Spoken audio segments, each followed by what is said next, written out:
Welcome to the exam time. Sir आज हम लोग बात करने वाले हैं सीसैस पोर्टल के बारे में। सीसैस मतलब CSAS जिसे तुम बोलते हो।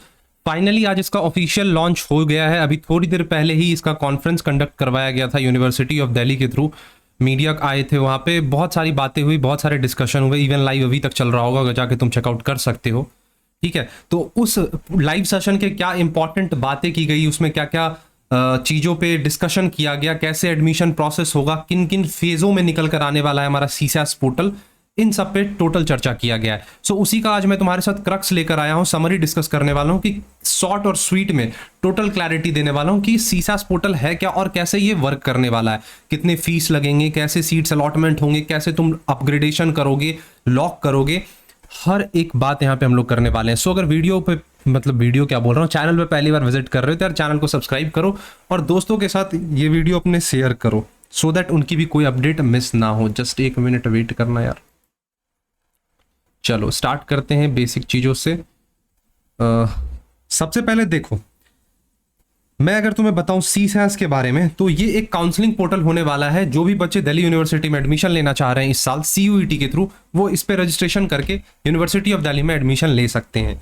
तो यहाँ पे आज का जो कॉन्फ्रेंस हुआ, इसमें बताया गया कि ये जो सीसैस होने वाला है ये 3 फेजेस में लॉन्च होगा। फेज 1 जो कि आज फाइनली लॉन्च हो रहा है, फेज 2 जो कि CUET के स्कोर के आने के बाद लॉन्च होगा। जैसे ही तुम्हारा स्कोर कार्ड आता है, देखो मैंने समरी लिख रखा है टोटल उस सेशन का, तो जैसे ही तुम्हारा स्कोर कार्ड आएगा ये सीसैस पोर्टल सेकंड फेज वाला लॉन्च हो जाएगा। और फेज 3 सीट अलॉटमेंट को लेकर है। फेज 1 में बच्चे क्या करेंगे, यहाँ पे वो सीसैस पोर्टल पे अप्लाई कर पाएंगे, एप्लीकेशन फॉर्म फिल कर पाएंगे, जहां पे बेसिक इंफॉर्मेशन फिल करने होंगे। बेसिक इंफॉर्मेशन में क्या होंगे वो भी हम लोग चर्चा करेंगे। फेज 2 की अगर बात करूं तो ये CUET के स्कोर आने के बाद होगा, जहां पे तुम्हें कॉलेज सेलेक्ट करना है, साथ ही साथ प्रेफरेंसेस फिल करने, सब्जेक्ट कॉम्बिनेशंस फिल करने।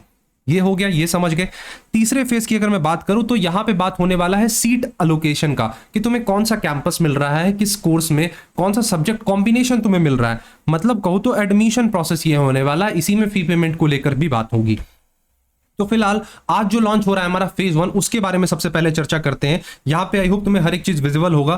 तो यहां पे जरा देखना, फेज 1 की अगर मैं बात करूं, सीसैस 2022 जो आज लॉन्च हुआ है, इसमें सबसे पहले पर्सनल सेक्शन जो है हमारा, क्या क्या होगा, एक पर्सनल सेक्शन होगा, एक एकेडमिक सेक्शन होगा, एक ECA स्पोर्ट्स सेक्शन, फिर तुम डॉक्यूमेंट अपलोड करोगे, फिर प्रीव्यू लोगे और फिर फाइनली पेमेंट करोगे। मतलब कैसे कैसे फॉर्म्स फिलअप किए जाएंगे। सबसे पहले तुम्हें पर्सनल इंफॉर्मेशन देने होंगे।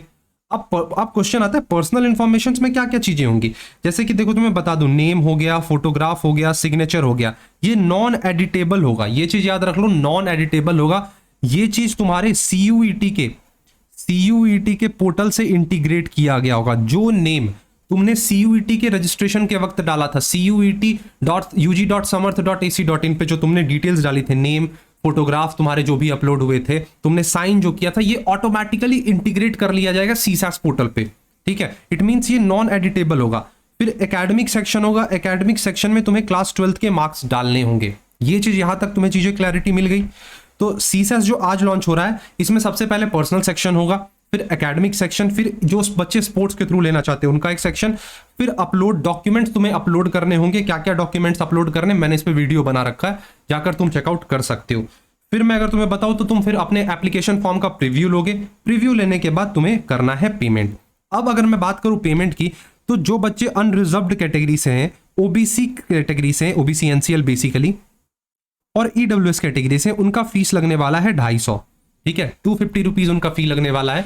जो बच्चे SC कैटेगरी, ST कैटेगरी और PW कैटेगरी से बिलोंग करते हैं, उनका 100 रुपये फीस लगने वाला है। और स्पोर्ट्स कैटेगरी वाले बच्चों को 100 रुपीज एक्स्ट्रा पे करना होगा। तो ये तो बात हो गई फी को लेकर। चलो, ये बेसिक इंफॉर्मेशन मैंने तुम्हें यहाँ पे फिलहाल बता दी।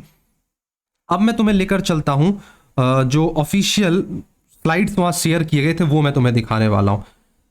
देखो, हो सकता है ब्लर शो हो रहा होगा क्योंकि ऑफिशियल PPT अभी तक दिया नहीं गया है। हो सकता है थोड़ी देर बाद वो PPT भी आ जाए। तो मैंने स्क्रीनशॉट्स ले लिया और यहाँ पे मैं तुम्हारे सामने प्रेजेंट कर रहा हूँ। चीज़ों को ध्यान से सुनना, एडवाइस तुम्हारे लिए जारी किया गया है। एक मिनट, मैं स्क्रीन रिकॉर्डिंग स्टार्ट कर दे रहा हूँ, एक मिनट।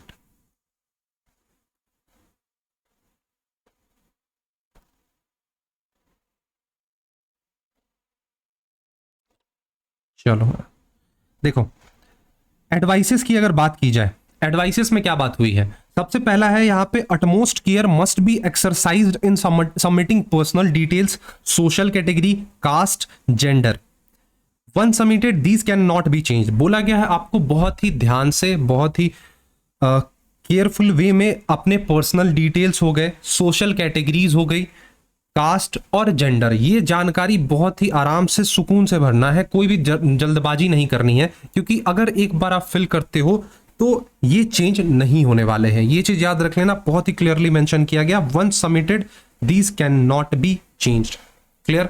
दूसरी इंपॉर्टेंट पॉइंट यहां पे बोली गई है, utmost care should be taken while filling class 12th marks. जब आप अपने क्लास 12th के मार्क्स फिल कर रहे होगे तो आपको यहाँ पे बहुत ही आराम से, ध्यान से, जो भी आपके परसेंटेज आए हैं वो आपको फिल कर देना है। क्यों फिल करना है? क्योंकि एक चीज याद रखो, जब मेरिट बनेगा डीयू का तो उस मेरिट में जो टाई इफेक्ट होता है, टाई इफेक्ट मैंने तुम्हें समझाया था नॉर्मलाइजेशन प्रोसेस में, उसमें ये एक इंपॉर्टेंट रोल प्ले करने वाला है। ठीक है, जो टाइज आ जाते हैं, एक सीट पे दूसरे बच्चे आ जाते हैं, 2-3 बच्चे, 4-5 बच्चे, 10-15 बच्चे आ जाते हैं, तो उस टाई को तोड़ने में ये मदद करेगा। मतलब यहाँ पे 12th क्लास के मार्क्स को वेटेज दिया जाएगा। सीयूईटी के स्कोर्स तो होंगे ही, साथ ही साथ तुम्हारे क्लास 12th के परसेंटेज भी होंगे। ये चीज क्लियर हो रहा है। नेक्स्ट अगर मैं तुम्हें बताऊं क्या बोला गया है, एक मिनट, चलो नेक्स्ट है, इंश्योर ऑल रिलेवेंट डॉक्यूमेंट, जितने भी डॉक्यूमेंट्स हैं वो वैलिड होने चाहिए और प्रिस्क्राइब्ड फॉर्मेट में होना चाहिए। ये बहुत ही इंपॉर्टेंट चीज हो जाता है। UOD will not entertain any undertaking in lieu of incomplete और नॉन अवेलेबिलिटी ऑफ सर्टिफिकेट्स और डॉक्यूमेंट। किसी भी, कोई भी अंडरटेकिंग यहां पे नहीं होगी। Not entertain any undertaking in lieu of incomplete और नॉन अवेलेबिलिटीज ऑफ सर्टिफिकेट और document. Fill the application form before the deadline, deadline से पहले तुम्हें एप्लीकेशन फॉर्म फिल कर देना है। तो ये तो एडवाइस हो गया, आई होप तुम्हें ये चीज क्लियर हो गया होगा। नेक्स्ट अगर तुम्हें बताऊं, वो फी वाला जो था, फी वाला यहाँ पे पूरा मेंशन किया गया, अनरिजर्व्ड ओबीसी, एक मिनट, ये क्या खुल गया भाई, रुक जाओ।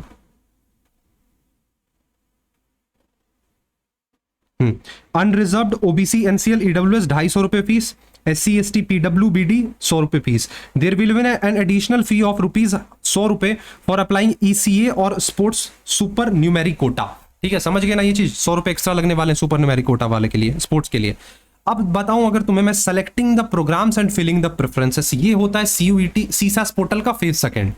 फेज 1 मैंने तुम्हें बता दिया, ये है CSAS का फेज सेकंड। CSAS का फेज सेकंड में क्या होगा, program and BA program combination selection. यहां पे तुम्हें कॉम्बिनेशन चूज करना होगा, एक मिनट, कॉम्बिनेशन चूज करने होंगे तुम्हें, यहाँ पे कॉम्बिनेशन चूज करोगे। Candidates are selected any number of programs wish to take an admission in. अब तुम्हें तुम्हारे जो क्लास 12th के सब्जेक्ट्स होंगे उन्हीं से रिलेटेड चूज करना होगा। फिर तुम्हें यहाँ पे कंफर्मेशन करना होगा तुम्हारे प्रोग्राम्स का, तुम्हारे मेरिट स्कोर पे। Candidates will have to verify the programs specific score in the selected program. फिर यहाँ पे तुम फिलिंग प्रोग्राम्स फिल करोगे और कॉलेज प्रेफरेंसेस चूज करोगे कि किस ऑर्डर में तुम्हें यहाँ पे कॉलेजेस को प्रायोरिटी देनी है। फिर ये सब करने के बाद फाइनली तुम कंफर्म कर दोगे अपने प्रेफरेंस को। Candidate will have to confirm their preference if not confirm till the last date his or her last saved preference, जो तुम्हारा लास्ट सेव्ड प्रेफरेंस होगा उसी को लॉक कर दिया जाएगा ऑटोमेटिकली, और उसी के बेसिस पे तुम्हारे सीट एलोकेशन किए जा रहे होंगे। यहां पे तुम क्लियरली देख पा रहे हो, ये सारी बातें जो यहां है फिर उस जगह पे है, सब मैंने यहां पे तुम्हें बहुत ही क्लियरली समझाया है। चलो कुछ और एडवाइसेस है कॉलेज प्रेफरेंस को लेकर कि कैसे तुम्हें कॉलेज प्रेफरेंसेस देने हैं, तो वो जान लो थोड़ा सा। सेलेक्ट एज मेनी प्रोग्राम, जितना प्रोग्राम्स हो सके तुम्हारे सब्जेक्ट्स के उसको तुम फुलफिल करो। Filling the maximum number of preference, जितने कॉलेजेस हैं मैक्सिमम उसको प्रेफरेंस दो। अरेंज करो प्रेफरेंस को in order of program plus college, तुम्हारे जो भी प्रेफरेंस है, तुम्हारे कोर्स का कॉम्बिनेशन क्या है प्लस तुम्हें किस कॉलेजेस में जाना है उसका चेकआउट करके टोटल प्रेफरेंस तैयार करो। यूजी बुलेटिन को तुम्हें ध्यान से पढ़ना है, डीयू के जो यूजी बुलेटिन है उसमें प्रेफरेंस कैसे हैं, कॉलेज के प्रोग्राम्स के कैसे प्रेफरेंस है, ये सब चीज। Start filling the CSAS 2022 early, start करो जो तुम्हारा CSAS का होगा वो 2022 का जो पोर्टल हैगा उसको जल्दी से जल्दी करना शुरू कर दो। ठीक है, do not be haste while selecting the program और do not wait for the last date of preference filling. ऐसा नहीं है कि अच्छा आ गया CSAS पोर्टल, चलो छोड़ देते हैं, ठंडे बस्ते में रखते हैं, 10-15 दिन बाद फिल करना स्टार्ट करेंगे। ये गलती नहीं करना है तुम्हें, मैक्स टू मैक्स तुम्हें गैप 2 से 3 दिन का लेना है आराम से, उसके बाद तुम फिल कर देना। हाँ, मैं ये नहीं बोल रहा हूँ डायरेक्ट आज लॉन्च हुआ तुम आज फिल कर दो, एनालाइज करो, प्रॉपरली समझो, ढेर सारे वीडियोस देखो, क्लैरिटी लाओ क्या है, कैसे वर्क कर रहा है हमारा CS, एस पोर्टल, उसके बाद तुम फॉर्म फिल करना स्टार्ट कर दो, लेकिन इतना भी डिले नहीं कर देना है कि तुम्हारा फॉर्म ही मिस हो जाए। एक चीज ये समझ गए। चलो अगर मैं बताऊं अब तुम्हें नेक्स्ट यहाँ पे फेज 3 के बारे में, जो कि है seat allocation and admission. Highest possible preference will be provisionally allocated to a candidate considering the following criteria. पहला क्या है, प्रोग्राम ग्रुप मेरिट लिस्ट देखा जाएगा, कैटेगरी देखी जाएगी और अवेलेबिलिटी ऑफ सीट्स। ये 3 चीजें देखी जाती हैं, समझ गए। फिर बारी आ जाती है एलोकेशन और एडमिशन की। देखो यार इमेज ब्लर होगा तो क्वालिटी एडजस्ट कर लो, 720p 1080p पे ही देखो। 720p पे ही मैं अपलोड करता हूं तो 720 पे ही देखना, 1080 पे मैं पोस्ट नहीं करता हूं। तो यहां पे तुम देखना जरा, एलोकेशन और एडमिशन की हम बात कर लेते हैं। सबसे पहले यहां पे एलोकेशन एंड एडमिशन की, candidates will have to accept within the stipulated time. सबसे पहले सीट एलोकेशन है, अगर कैंडिडेट एक्सेप्ट नहीं करता है तुम्हारे जो सीट है, देखो होगा क्या, तुमने प्रेफरेंस वगैरह फिल कर दी, जो फेज 3 जब से स्टार्ट हो जाएगा तो तुम्हें दिया जाएगा कि तुम आपको ये कॉलेज अलॉट हुआ है, ठीक है। तो तुम्हें वहां पे करना होगा एक्सेप्ट या तो रिजेक्ट। अगर नहीं एक्सेप्ट करते हो तो इनएक्टिविटी मानी जाएगी, नॉन एक्शन लिया जाएगा, कि उसे समझा जाएगा कि आपने कोई एक्शन नहीं लिया है और उसे आउट कर दिया जाएगा CSAS पोर्टल से। मान लो मुझे कोई भी कॉलेज अलॉट होता है, मैंने कोई उसे एक्सेप्ट किया ही नहीं, तो उसे इनएक्टिविटी मानी जाएगी। मैं अगर एक्सेप्ट कर लेता हूं, मैंने एक्सेप्ट कर लिया, अब इसमें 2 सिनेरियो क्रिएट होंगे, अप्रूव्ड बाय कॉलेज और रिजेक्टेड बाय कॉलेज। अगर तुम्हारी एप्लीकेशन को कॉलेज एक्सेप्ट कर लेती है, अप्रूव कर देती है, तो तुम्हें फिर करना होगा फी पेमेंट। अगर रिजेक्ट हो जाता है किसी भी सर्कमस्टांसेस की वजह से तो टोटली खत्म हो जाएगा, वहीं पे तुम्हारा एप्लीकेशन ही रिजेक्ट हो जाएगा। Important, in order to consider for upgradation in the subsequent rounds of the candidate must accept the allocated seat.